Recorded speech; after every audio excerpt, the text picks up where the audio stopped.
How did this happen that he got your phone records and released them to the public to show the public who, in fact, you were talking to?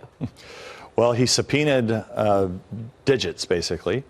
And then in there, once he had all this data, then he ran my phone number and pulled out my calls that I had. But he also, I think, more concerning than just me, he did it to the president's personal lawyer and a journalist. And also, I think this is what's most wrong about this. I mean, the whole thing is just sickening.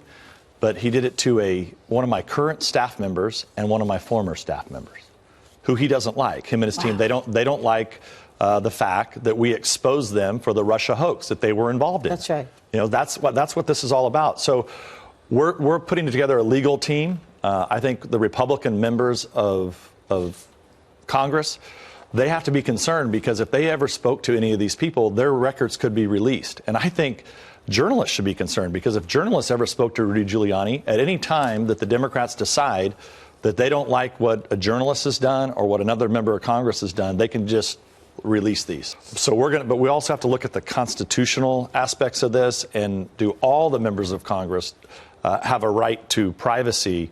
And can just one member, because he doesn't like someone and he's a political opponent of someone, can that member just subpoena records and then release just to embarrass or to create a distraction or to build whatever fantasy land narrative that they continue to build? Because remember, these guys jump from one phony narrative to another. So what are you suing CNN for specifically? That they knew that this didn't happen? They went with CNN went with somebody who's indicted, likely to be found guilty. Right?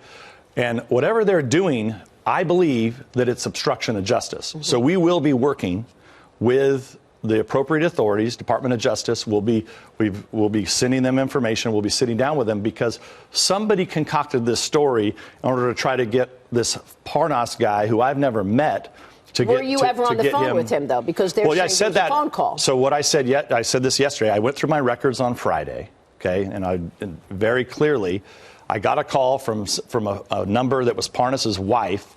I remember talking to someone, and I did what I always do, which is that if you don't know who they are, you put them to staff, and you let staff work with that person. Yeah. But we also checked. I will even say this: we've checked all of our records. We have no information from Parnas. We have no documents. We have nothing. We have no emails. So there's nothing that we have in our control from Parnas. But you know who's working with Parnas? If Parnas is such a bad guy, Adam Schiff is the guy working with Parnas. Adam Schiff and the Democrats are the ones that are talking to Parnas and Parnas's lawyers, not me. This is Republican lawmaker Devin Nunes, the ranking member of the House Intelligence Committee, appearing on a friendly Fox News show in a desperate effort to try and explain away why his phone number appeared numerous times on call logs with an indicted Giuliani associate, Lev Parnas. At the same time, Nunes was heading the investigation for Republicans into the Ukraine scandal.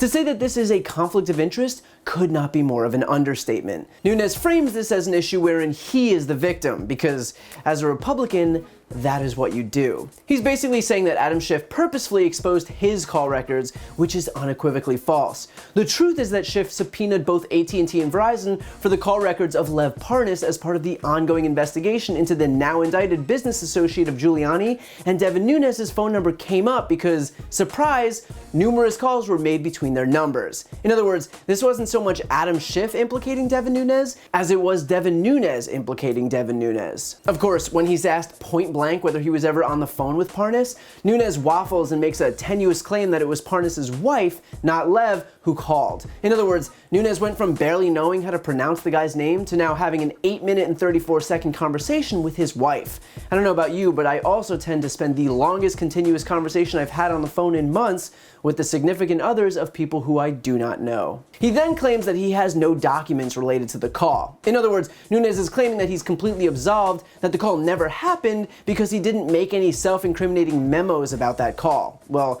that's convenient. I guess the only proof here would have been if Nunes had made documentation about what he and Parnas would have spoken about, and because he doesn't have that documentation, that no call between the two ever happened.